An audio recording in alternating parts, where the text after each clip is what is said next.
And so what's bringing me joy? It's nice to be back doing this webinar. I think we have been in, I would probably argue that this is the third craziest news month of my life, maybe, with the assassination attempt, the dropping out of Joe Biden, probably after September 2001 and March of 2020. But if anyone else has a case for bigger news months, feel free to drop that in the chat. I'm not really old enough to have experienced the fall of the Berlin Wall, which I assume is also a really big deal. Okay, a couple quick notes here before we dive in. This event is CFRE approved for 1 credit. At the end of the session, we will drop a note in the chat, a little survey. You fill that out. We will keep track of it in case you ever get audited. So please, please, please do that. Here's the agenda for today. We're going to talk about some really big macro trends shaping everything in 2024. We're going to talk about 6 insights to keep in mind for end of year. We'll talk about some very specific strategies, things that are easy to implement, but actually make a really big deal, which is what we like to hang out in that world, right? What's easy for you to do, but actually has a really big impact. Yeah, so excited to dive in. Oh, by the way, different background than usual. I'm lucky to be in Long Island for a couple weeks. So if anyone's out far east in Long Island in a rental house with a friend, and if you can see this map, this is Long Island, and we are all the way out here in a little sunny Montauk. So it's breezy and rainy today, but Montauk is one of the best surfing locations in the East Coast of New York City, or East Coast of the country, rather. And I don't know how to surf, but we're going to try a little bit this summer. So anyone this far out, let me know. We'll grab a lobster roll or coffee, whatever may be. Okay, diving in. My name is Patrick. Lucky to be the co-founder and co-CEO of FreeWill alongside Jenny, pictured here. Jenny is great. Many of you got a chance to meet her as well. And what is FreeWill? FreeWill is by far the biggest planned giving solution for charities, and actually the biggest estate planning solution for individuals, trusted by about 1,600 wonderful nonprofits, ranging from Amnesty International and the American Red Cross and United Way, all the way to small, fun local animal shelters like you've learned about today. We've been featured in the New York Times and the Wall Street Journal and AARP and Good Housekeeping, which was fun across the board. So that's who we are. We'll talk more about that later, but mostly this is not about FreeWill. Although I will make a note that our team is great. We've raised about $10 billion to date for charities, and we have a lot of experience combined. So that's a little bit who we are. Okay, one more thing before we get rolling. We just love saying thank you to you. We usually give like books on psychology or books on fundraising or books on macroeconomics. But some of you saw the New York Times just came out with their list of the 100 best books of this century, meaning the 21st century, and to date so far. And the one that really stood out to me was Tomorrow and Tomorrow and Tomorrow, which I loved. And if anyone has any interest in what like early startup life is like, without it just being sort of a Silicon Valley wonk you out situation, it's really good. It's a really great book. So we will send 20 copies of this to folks in the survey. A little different than our normal things that make you smarter, but it's the summer. Everyone deserves a brilliant story. And this book by Gabrielle Zivian is excellent. So if anyone's read it, let me know. Farah says that she also loved Elsewhere by Gabrielle. So I will go check that out. I'm going to make a little note because Tomorrow and Tomorrow and Tomorrow was excellent. Really fun. Okay, so how's your week going? We had a big dip in happiness. Honestly, not a lot of surprise, right? It's been a wild 2 weeks. As I mentioned, would love to know if anyone else has a month that's comparable to the 3 that I mentioned. But generally, people are feeling okay. Also, a little bit of a dip in terms of confidence around hitting goals. So that's something we're going to keep an eye on. Generally, we're actually pretty bullish on you hitting your goals this year. We'll talk about why, but there's some really good macro trends that will help you out. Let's talk first about why end of year matters. We sort of take it for granted that end of year matters, and that's it's a thing that all nonprofits do, but we don't really get into the why that's true. Why December over April or October or February? It ends up being the busiest time of year, particularly the end of October all the way through December is considered giving season. It is the Super Bowl of giving for nonprofits. and interest in finding the best charities spikes in December. So not just from your own donors, but finding folks. Last year, December made up about a quarter of all online revenue. So obviously punches well above the 1/12 it should be represented as. And December 30th and 31st are the two biggest giving days of the year, right? So these are the big, big, big ones. Why? Why is this true? Well, some of it's culture and timing, right? So historically, in a lot of Western Europe, the United States, you have obviously a big Christian population, and Christmas giving ended up really pushing this. Obviously, Christmas is December 25th of every year, and so you have this. Even if those of you, I think that they still do this. Those of you that grew up reading the New York Times, you'd always have like this big headline that says, "Today is Christmas, remember the neediest." And it would sort of go all across every Christmas day. And so you have this sort of cultural component around Christmas that really started to drive culturally end of year giving. And then separately, it's also the actual end of the calendar year. And so it's the last chance to get a tax deductible donation. And actually, once you start giving things like stock, particularly stock, either to a donor advised fund or directly to a charity, you sort of have the full picture of what stocks have grown the most or the least and what you might want to give there. And so that actually ends up being a really big deal. End of year deadlines, right? So part of it is now that these two things have made nonprofits ask at the end of the year the most and create deadlines, and you don't get what you don't ask for. And when we're all asking together, you get a lot more giving. You have urgency. We love a good natural deadline, which is midnight on December 31st. It's your last chance to give by midnight tonight, etc. So all these things come together. There's obviously a major day for giving. Giving Tuesday is the Tuesday after Thanksgiving in the United States. It was founded in 2012, so it's only 12 years old by New York's 92nd Street Y in partnerships with the UN Foundation. I mean, Giving Tuesday feels like it's a baked-in thing. It's only 12 years old, and a relatively small number of people decided that this should be a thing, right? For those of you that don't know, usually the Friday after Thanksgiving is called Black Friday, and it's the biggest shopping day of the year as people go out and get deals. Fun fact, Black Friday is not called Black Friday because it's a dark or overly consumerism day. It's because historically, it's actually the day that the department stores went from being in the red, which means losing money for the year, to the black, which means gaining money for the year in sort of old finance terms. So that's why it's Black Friday. Cyber Monday is usually Monday after. The past two Giving Tuesdays, giving totaled $3.1 billion. So this plays two really big roles, right? I think one, obviously generates a lot of money on that day. And two, it really kicks off giving season, right? 35 million people, more than 1 in 10 Americans, and certainly more than 1 in 10 American adults participated in 22, and then just a small dip in 2023. This year, it takes place on December 3rd, because Thanksgiving is very late this year in the calendar.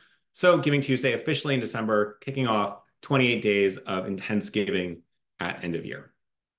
Coming back to December and why this is so important, a little bit of a dip last year in 23, but still made up 26% of all online donations. The last week made up 13% of all revenue for the year. So you see really big chunks here. And with Giving Tuesday taking place in December again, this December is going to be really constrained. Giving season is a little bit pushed together. It means we're going to have one big push in December. When we ask you how does end of year giving in 2024, how do you expect it to compare to 2023? What we see is that 37% say it's going to be better, pretty small 16% say it's going to be worse, and then about half of you say it's probably about the same. So we will see. We will see.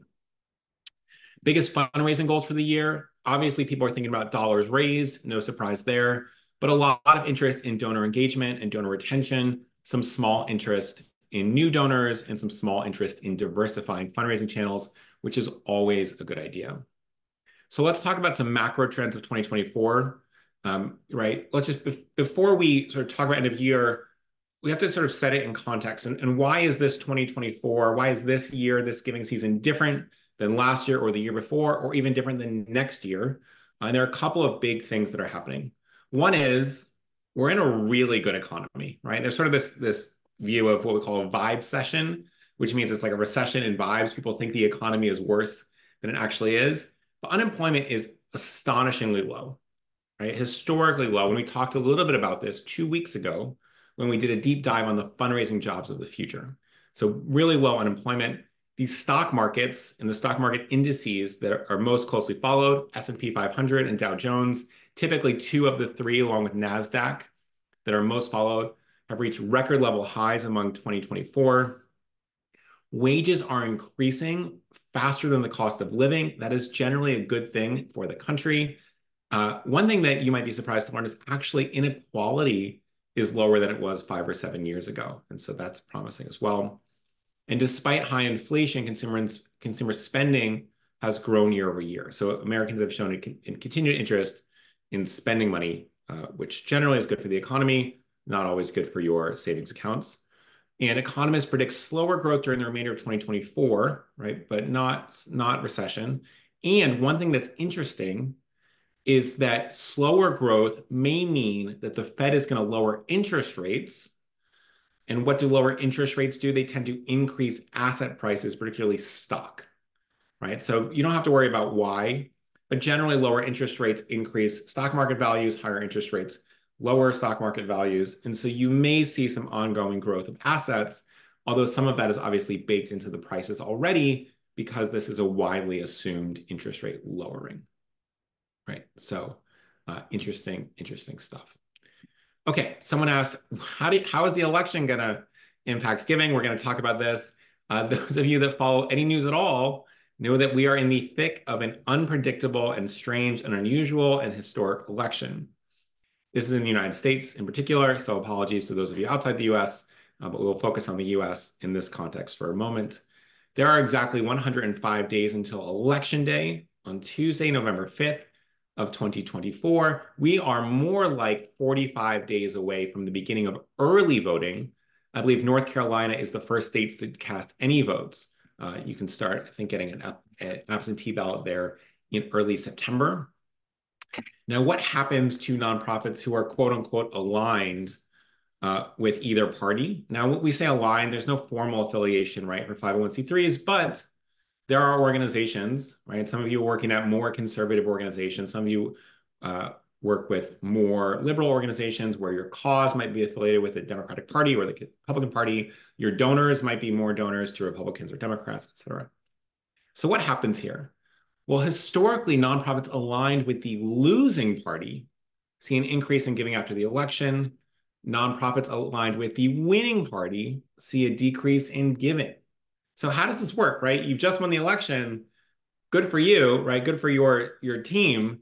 And yet suddenly donations go down, in part because there's not as much urgency from your supporters and your politically affiliated friends, right? Because the thing that you most wanted, well, now it feels like it's happened, so it doesn't feel like the urgency. Whereas, for example, in the aftermath of the 2016 election, which was a surprise, gifts to the Anti-Defamation League and Planned Parenthood and the ACLU shot up like a massive rocket. But actually, during the Obama years, some of that went down right before that. And so you'd see this sort of interesting seesaw effect between outcomes and giving. Super interesting stuff. As it stands, there's nothing about this year's election that is very predictable, but we will keep a close eye on it. And obviously, you will hear about election news, not here, certainly elsewhere faster, but we'll talk about some of the implications of different twists and turns of the election. I mean, one thing that was incredibly striking as a fundraiser is that in about the 24 hours after President Biden decided that he would not seek re-election or announced that he would not seek re-election in his endorsement of Kamala Harris shortly thereafter, something like $281 million was donated to her campaign and affiliated committees, which is astonishing. And it will be interesting to see whether that sort of enthusiasm and checkbook opening, pocketbook opening, carries into charitable giving over the component. So generally, I think charitable giving increased in 9 of the last 10 years where we held presidential elections. The only exclusion was 2008 when stock market prices crashed. We entered the Great Recession. So generally what I think happens here is you have a much more engaged electorate because the news is sort of very civic minded and all this. And so folks are just generally a little bit more out of their own heads and into the world, which can benefit things that are even not non-political, right? Your museums, your hospitals that really don't align with either party. Okay, total giving, you can see here a slight decline in 2022 with some serious downturn in asset prices. Generally, we're on an upward trend, but it has leveled off a bit. And so there's a lot of work to do in terms of continuing to grow total giving across the board. Let's talk one more note about the election is that the election is not felt equally in all places, right? So if you are in Montauk, New York, you are not going to be deluged with TV advertising, with phone calls, with a ton of direct mail. But if you are in Nevada or Arizona or Georgia or North Carolina or Pennsylvania or Michigan or Wisconsin, and potentially some of the other states that could swing if an election gets more or less close, things like Minnesota and Maine and New Hampshire and Virginia and Florida, right? You're going to be deluged. And so it makes it harder for nonprofits to break through, especially because nonprofits are not as willing, rightfully so, not as willing to email you 5 times a day as an election might be, because elections don't really care if you unsubscribe, because after November 5th, they don't really care, right? They're not in it for the long haul. They're trying to burn everything, make every possible effort. And after election day, they'll catch their breath and they'll pick up the pieces. And so you have this different incentive structure, which means the deluge is mostly coming from politics, harder to do things like advertise, direct mail, et cetera. All right, so if you have a donor base here, we'll talk more about what to do. And then separately, obviously the presidential race is not the only federal race here. We have a bunch of competitive Senate races. So if you looked at the last map and said, I'm in Montana, Montana's probably going to go Republican by 12, 15 points. I'm off the hook. In fact, you're not. Montana, Texas, Ohio, Maryland even tend to be the non-presidential swing states that also have a very competitive Senate race. And so you'll see this unfold and you'll see a lot of energy going there, which is going to, again, make it harder to break through. And then maybe you thought, okay, I'm off the hook because I live in Vermont or New Hampshire or Washington. Washington, New Hampshire in particular are gubernatorial races that are going to be quite tight and may get a lot of coverage, a lot of news, a lot of marketing, a lot of direct mail, a lot of phone calls. So you're not off the hook either. You also have to think about front loading some of your requests. Why is Vermont here? Well, Vermont was actually considered to be potentially a toss-up. There is a very, very, very popular Republican governor who recently decided that he will run for re-election. Vermont only has 2-year terms for their governors, which is sort of wild. And so Vermont's really off the map here. So if you are in Vermont, you are going to have a much quieter period than your neighbors in New Hampshire. Okay, we'll keep on the election. One thing to know is that in the old days, right, as of 6, 8, 10 years ago, the election used to happen and then it was over. And we'll see what happens here, right? Election day, you could see some busyness between election day and the transition period with January 20th, which is when inauguration day is. December 11th is the legislative deadline for settling election disputes. So if anything sort of comes up, hopefully it will not. You may see a pretty heavy news cycle between the election and December 11th. December 17th is when electors vote in each state. And if there's anything out of the ordinary, you can expect 24-hour news coverage, but you will see less barrages of phone calls, direct mail, and commercials, so you can still break through. So if you're not in a swing state, you might feel like it's round-the-clock news coverage, and then it stays round-the-clock news coverage, but because the get out the vote efforts aren't happening as much, you will still be able to break through in this period. But it may mean that Giving Tuesday is against the backdrop of a lot of other stuff happening. So interesting to see. Okay, so that's a little bit of the election. We'll talk about some cool tactics around breaking through the noise in a moment. A thing that is so obvious that we still want to remember it, right? The digitalization of daily lives is this enormous macro trend that has happened with incredible speed, so fast that we all take it for granted now, but this was not true as of 5, 7 years ago. 95% of Americans have internet access. That is closing in on 99. Close to 90% of adults use the internet, including almost all of your donors. Younger adults are obviously basically at 100%. Americans spend a quarter of their year online, right? This is in many ways the new town hall and civic spaces, and a wide variety of services have emerged and transformed how we spend our time online. And one of the big shifts here is that everything is moving, not just the stuff that we previously thought was too complicated for the internet. So taxes, telemedicine, investments, online groceries, right? All these things have shot up through since 2020. Tech users who might have been dipping their toes in the water really acquired new skills in 2020 and have increased digital usage post-pandemic, not just during pandemic when folks are stuck at home. Post-pandemic, we're much more comfortable in hybrid service models. And more broadly, we value convenience and flexibility in how we engage and act online, and nonprofits are adjusting to this new reality.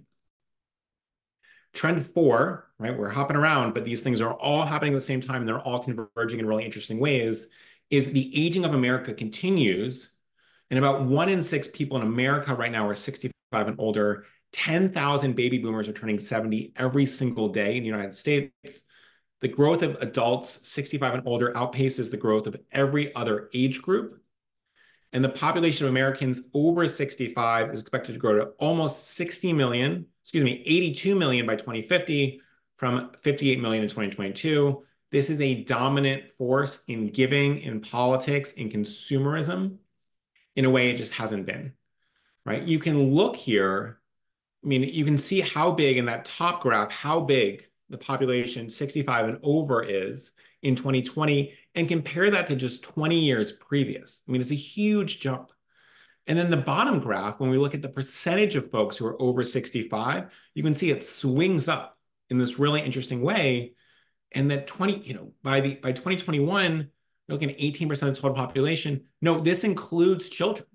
So it's a much larger component of overall adults. And it's certainly a much larger component of overall adults with money to give away. And so you see this is just a very different force than what we used to be. When we asked you all back in May, we did a survey of nonprofits and said, okay, what percentage of your donor base is over 65? And that green portion is 16% say our donor, 75 to 100% of our donors are over 65. And if you combine that with the pink component, this is 40% of our donors are half to 3/4.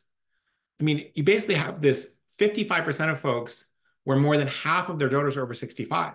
So in fact, the normal donor, right, that we should be building around is actually over 65 in terms of what percentage of the donor base. This isn't even a question of where the money comes from, right? Even more of the money, if you said what percentage of your money comes from folks who are over 65, all of this top end would be expanded, right? So we have to be really thoughtful about how we engage with folks over 65. What are the tools and mechanics we give them? How to engage with them? Remember, also 65, 70, much younger than they used to be. Really different psychographics than what you might have seen 20 years ago. Macro trend 5. We're storming through a lot of things happening, but these things are all happening in the world. Donor advised funds remain as popular as ever and continue to grow. There are more than 2 million donor advised fund accounts, and this is now spanning across all ages and all income levels. 10 years ago, they were mostly for the very affluent and a lot older. In 2022, over $52 billion was granted to charity from donor advised funds. That is about 12 to 14% of all money given at all. And that's in 2022. At the end of 2022, $230 billion was sitting in donor advised funds. We estimate that number is now closer to about $300 billion sitting there waiting to be given out. And so there's a lot to do there. We'll talk about that in a moment. And then really interestingly, this is a really important point. Part of the reason donor advised funds have grown so quickly is that they tend to welcome non-cash assets. 2/3 of everything going into DAFs is mostly stock, mutual funds, bonds, and then to a much lesser extent, real estate, crypto, business interests, right? So this is a transformational component of modern philanthropy. We think there are really 3 big trends that are affecting giving over the next 5-10 years. In no particular order, donor advised funds and their enormous growth. 2, the aging of America and the coming great wealth transfer around plan giving. And then 3rd, which we're not going to talk about all today, is the rise of artificial intelligence. and what that's going to mean for making fundraising better and easier. Okay, so that's what's happening. What do we start to think about as we start to plan our end of year? First one, a lot of gifts will be bigger this year, and that is primarily due to the stock market performance that we've seen over the last 2 years. So you have record high performance in 2024. It has significantly increased the value of non-cash assets. Meanwhile, inflation has actually decreased the value of cash gifts. So it means that your stock donors and any supporters who own stock now have a greater capacity to give even larger gifts because the 3 shares of Apple that they bought 2 years ago are now worth 45% more. Also, more donors are eligible to make a qualified charitable distribution. These are gifts for folks over 70 and a half than ever before. And by the way, that money in that retirement accounts is often invested in mutual funds, which has grown considerably. So there is a big chunk of folks who can now give QCDs for the first time, and those QCDs can be quite big. As we mentioned earlier, thousands, literally 10,000 plus baby boomers become eligible to make QCDs every single calendar day. And so you will have far more QCD donors this year than last year. The average gift that we see is $3,600, but can be up to, I believe, $104,000 at this point. 2024 has already yielded amazing results for non-cash giving. When we look at the folks that we work with, so we have the data there, there's an 80% increase in what we call smart gifts. This is donor advised funds, cryptocurrency, qualified charitable distributions, and stock gifts, and 115% increase in dollars raised through smart gifts so far year over year, meaning that through July 23rd, there's more than twice as many of these gifts that have been raised compared to the period through July 23rd of 2023, right? This is a really, really big deal.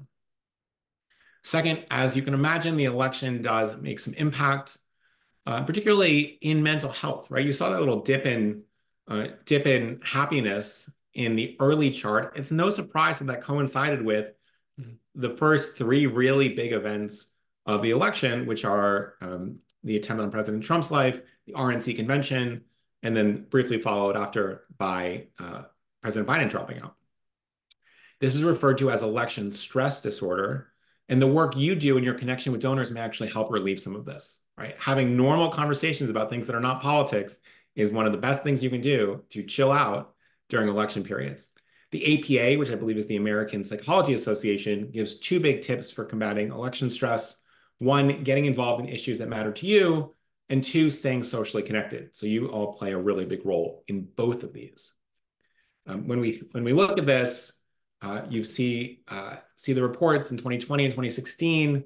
Americans are likely to say the upcoming election is a significant source of stress. And you saw the numbers in 2020, almost 70%. I mean, this is a really, really big chunk.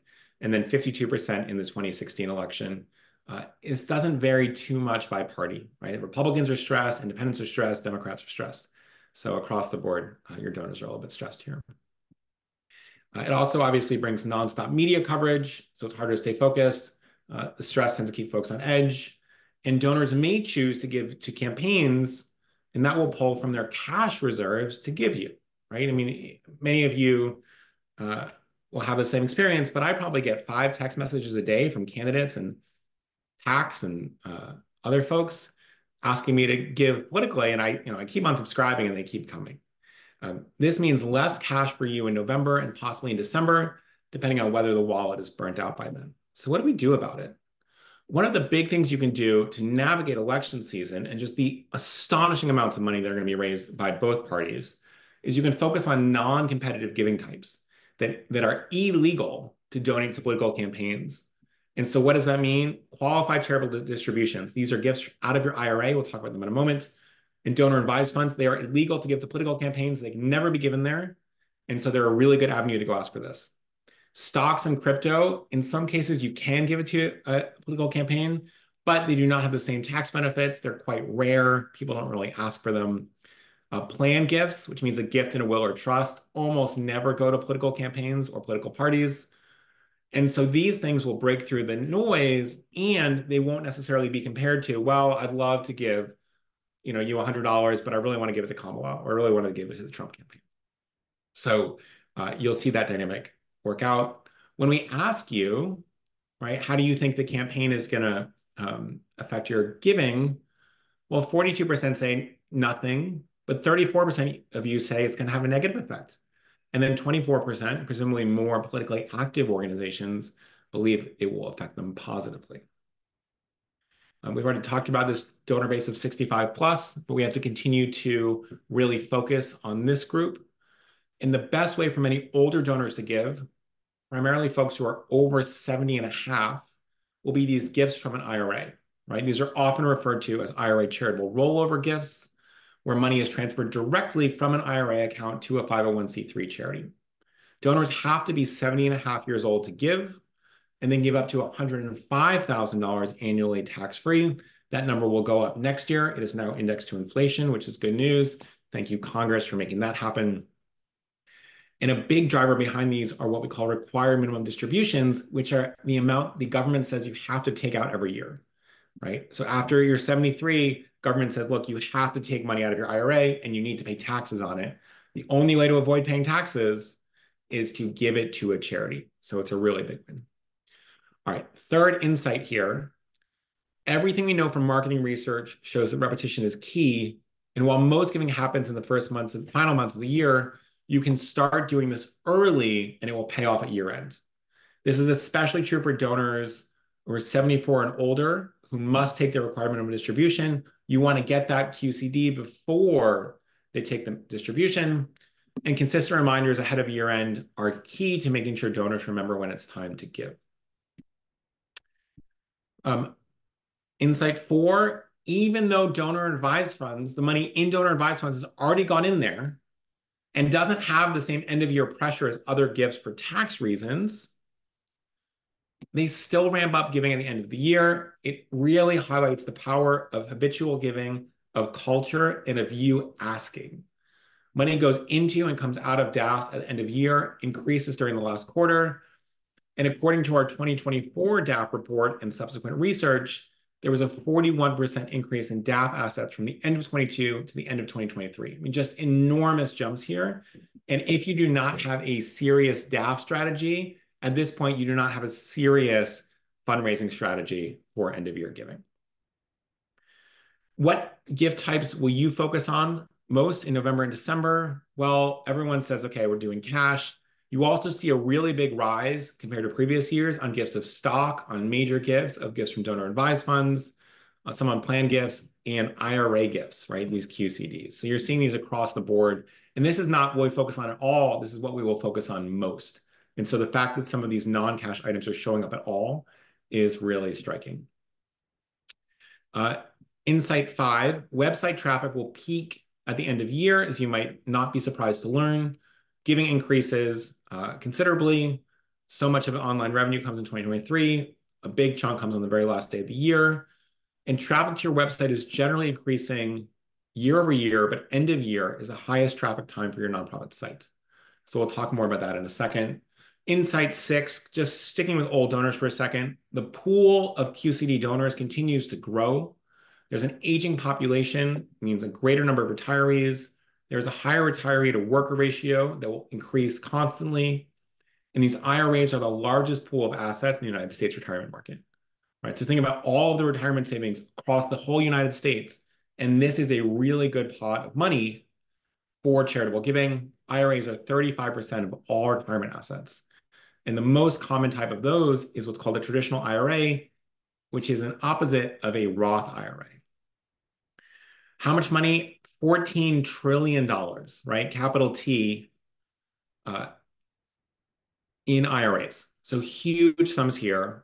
And most of these were invested in mutual funds. And by the way, mutual funds are really growing quite quickly right now. Fidelity saw an 11% year over year increase in the number of accounts, not even the amount of money in them. So you have the amount of money per account growing and the accounts growing and more people becoming eligible. So it's sort of the perfect storm here. So what do we do, right? Let's talk about a couple of very tactical things before we get to Q&A, and then we will wrap up. Strategy 1, this is something you can do today.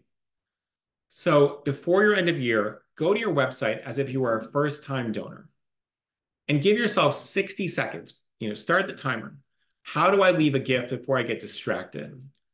Note how easy or difficult it is to find the donate page, and also note how difficult or easy it is to find other ways to give, like these qualified charitable distributions, or giving stock, or giving donor advised funds, right? So take a look, get your timer out. Are they clearly labeled? Is it easy to find? Are all the links broken or working, right? You'd be surprised how often we go to a site and the donate link is broken, but no one's checked it in a few months. Oh, and by the way, once you do this, besides verifying all the contact info is listed up to date, do it again on your phone, right? So a huge portion of your traffic at end of year will be on mobile devices. And yet most of you spend most of your time looking at your own website on a very big desktop or a laptop that's that big. And so you need to do this whole experience again on your mobile phone and see how easy it is. Strategy 2, increase your suggested amounts. Now, this is one of these things that takes you about 10 minutes to do and can have an enormous impact on your end of year goals. And so it's one of our favorite tips. There was an experiment that tested the effects of including a larger option, and it was a test was 60,000 fundraising appeal letters from a major hospital system. So this is real donors giving us real feedback. Now, there were 3 different avenues. The first one said, do you want to give us 10, 50, 100, or write in? The second one said, do you want to give us 10, 50, 100, 250, 500, or write it in? And the second version raised twice as much money per letter, right? So same letter, roughly the same donors, all randomly selected, all the same effort, the same printing cost, the same mailing cost, the same writing effort, the same editing effort, the same time it took your executive director to sign off on this letter.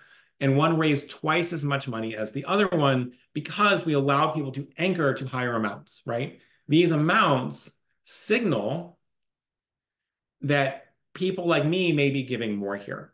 And so it's a really big component. There was another version that's really interesting. It only suggested, do you want to give 10 or 500 or something else? Now, what happened here? It raised as much money as the second letter. What matters here is your highest amount as an anchor point. This is not the same as increasing all options, because if you get rid of the lowest option, some people will simply opt out in totality because it will seem unacceptable, which can reduce the number of people who give at all. Some people are asking about listing highest to lowest. I actually don't have data on whether lowest to highest or highest to lowest works, but if anybody has data or has run this experiment, please share it with us across the board. Strategy 3, right? Donor fatigue will kick in, but here's a really good way to get around it. A study showing framing annual giving as an exceptional event as opposed to a regular event changes how people mentally budget for the expense. So an example here is, don't talk about your annual fundraiser. Talk about your fundraiser that happens only once a year, and that can make a really big difference. It helps capture attention and gives donors the warm glow from supporting your organization and really treats this as a special event. It changes the way people budget. And so instead of saying just once a year, or say just once a year instead of annual contributions, say help us reach a historic milestone, to talk about a chance to make history or a unique impact as to support our cause. The more we want to make it feel special and less regular, the more people will give.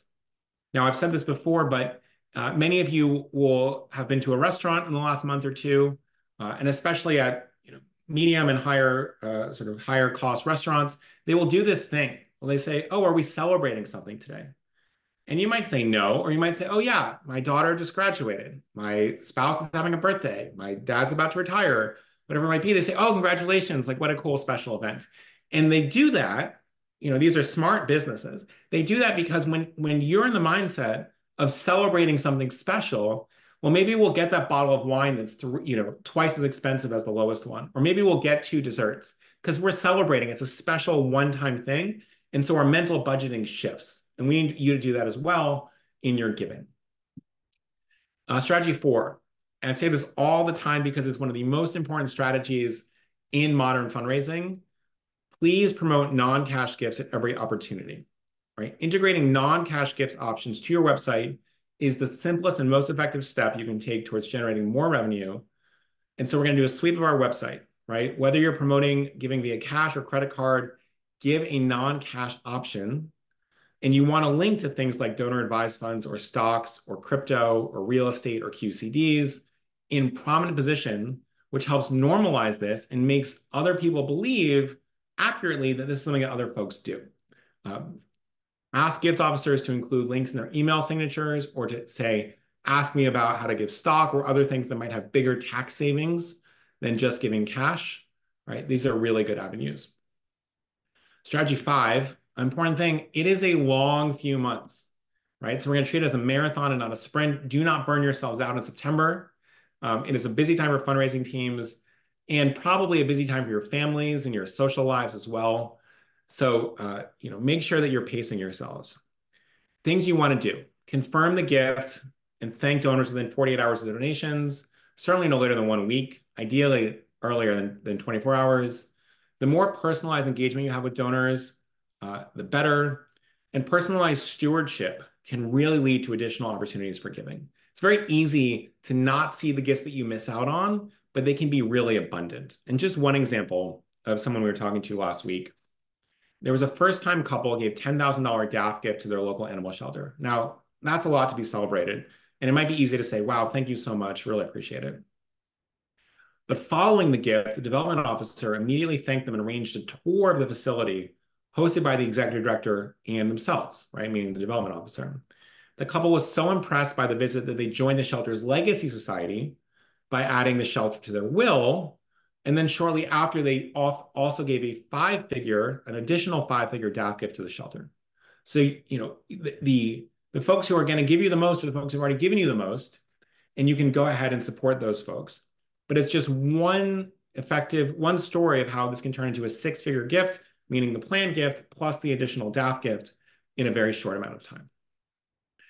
All right, that was a ton of information. And so we're going to pause in a second. But my colleague Phoebe, first of all, just a really big thank you to Phoebe, who spent a lot of time helping to put this presentation together. So thank you, Phoebe.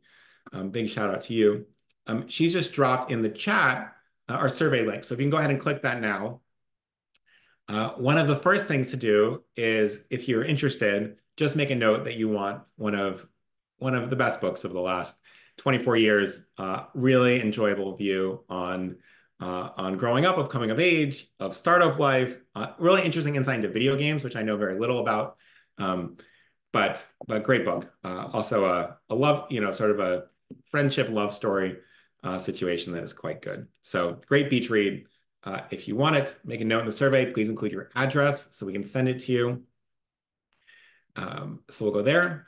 And then for folks who would like to, we want to do a special invite to a first time we are ever doing this event on July 25th, which is Thursday, in about 47 hours. So this is totally new. It's the first time we're doing it. It's going to be about half an hour. And what we're doing is, like, what is the actual experience of being a FreeWill partner? So we're going to look less at the tools and more about what is the custom support you get, what is the consulting, what is the content and the marketing that we help you with, what's the AI that gets used and you get access to. So this should be really interesting. If you're up for it, you can come, bring your lunch, very casual half-hour session on Thursday, the 25th. Barbara Evans, she just said the host and panelist, but she just said, being a FreeWill partner is worth every penny, and worth every penny is in all caps. So thank you, Barbara. Really, really appreciate you. But we'd love to have you join us. So if you are not doing anything on Thursday at noon and you would be open to hearing more about this, we would love to have you there. So just RSVP in the survey. We'll send you a calendar invite. It should be plenty fun. Okay. Last things, and we'll do a little bit of Q&A, and then we'll wrap up a little bit early.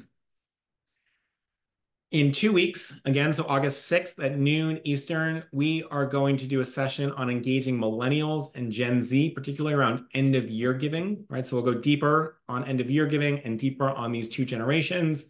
The oldest millennials are like 42 this year, starting to have real wealth in some small pockets, and will be the future of major donors at some point. So we'll dive in here, and we'll really enjoy that. So if you would like to join that as well, just let us know. and we'd love to have you in 2 weeks. All right. Great. Great. And so if I just got a couple notes that say, please invite us on Thursday. Well, you will, if you fill out the survey, we will make sure to send you a calendar invite. So that's the best place to do it. A couple quick questions before I lose my voice.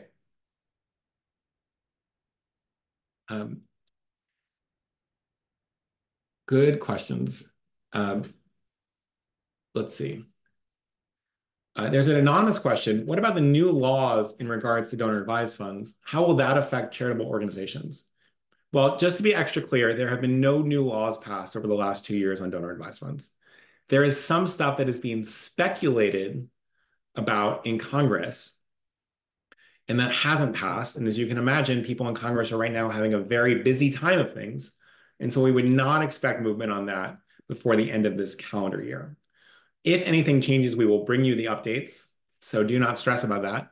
But generally, what they're considering is establishing some minimum payout rates for donor advised funds.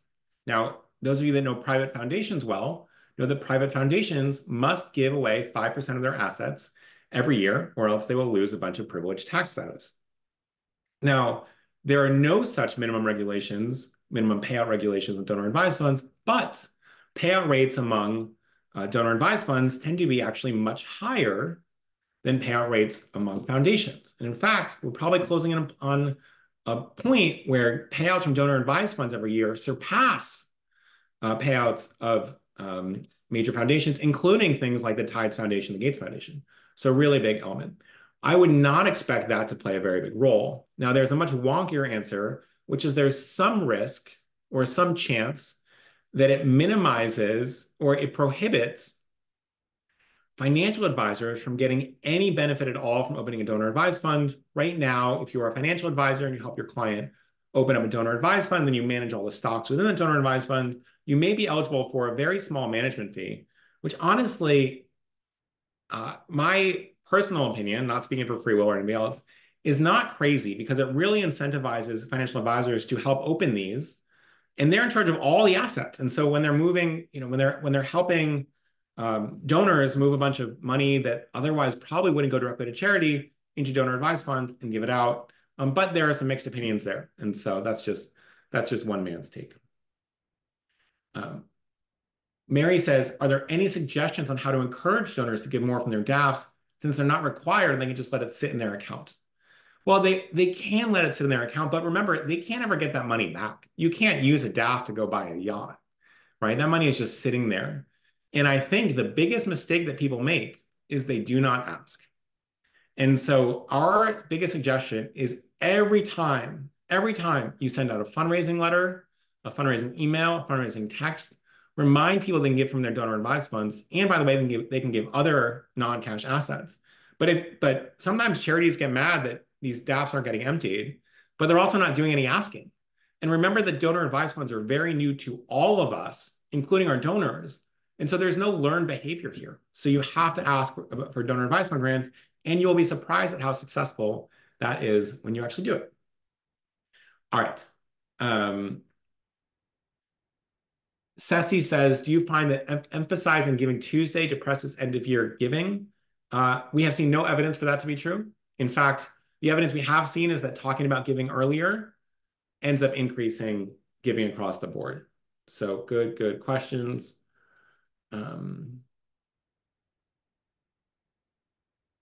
Let's see. There's a question around, without sort of going too deep into it, there's some questions around how do we help donors accept non-cash gifts? And I won't go into it right now, but there is a tool that FreeWill has built called the Smart Giving Suite. So I'm just going to drop a link to this in the chat in case you're interested.